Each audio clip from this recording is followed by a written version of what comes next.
Hey guys, welcome back to another video on the Railroad Empire. In today's video, we're going to be talking about some weathering, so let's get right into it.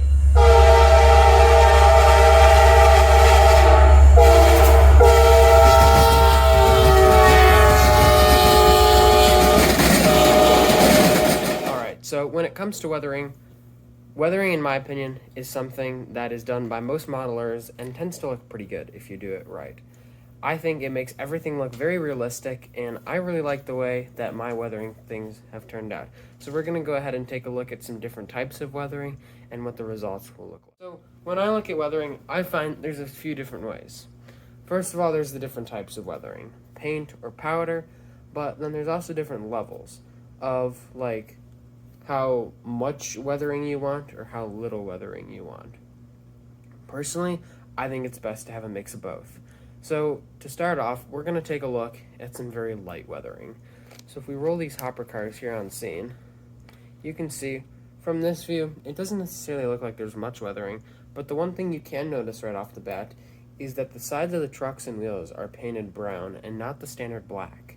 So if we take a look at the bottom, you can see there is a little bit of brown there, and you can see how there's just a little bit of weathering. This would be called light weathering. So weathering lightly is if you have a nice car that you don't want weathered too much, but you just want a little bit, or you want it to look relatively new. That is what you'd do. So for these two cars, I just lightly weathered them both, and I'm pretty happy with how they turned out. From a trackside view, you can tell they're obviously used just a little bit, but mostly pretty new. So that's like your basic light weathering job, and it looks pretty good. And then you can move on to another weathering job, which is what this Union Pacific diesel here is like. So, as you guys can see, the trucks here in the bottom of the gas tank, I airbrushed brown. Also, not to mention those hopper cars that were just in scene, those were all done with an airbrush. We're all airbrushed brown. And then I went ahead and I did brown and black powders on the rest of it. So this one here is a combination of powders and airbrush, and I'm pretty happy with the results. And then I put multiple layers of clear coat on it to seal everything. And then with that, we move on to a more heavily weathered category, which is where the Santa Fe diesel comes into play.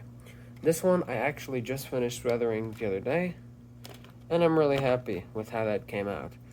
It's a very heavy weathering job, but it's what I thought looked best on it, and it really does look spectacular.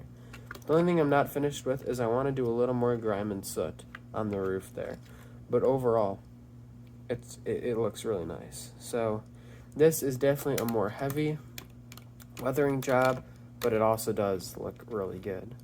Now this one here is also done with a combination of airbrush and powders, and I use the airbrush to do the bottom here with the trucks and the gas tank, and then I used powders to dull down the top because this was originally a very shiny gray, and now it's a much dulled down gray. But overall, I'm very happy with the results on that. Again, I had to put clear coat on all that too, so the airbrush and powders do not get rubbed off.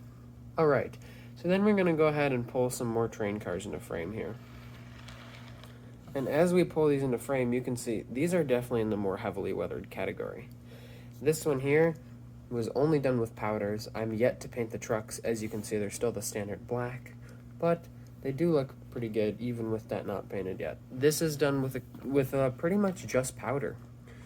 It took a while to do, and I think it looks pretty good. There's lots of peeling paint effects and rust buildup, but overall, I'm pretty happy with it.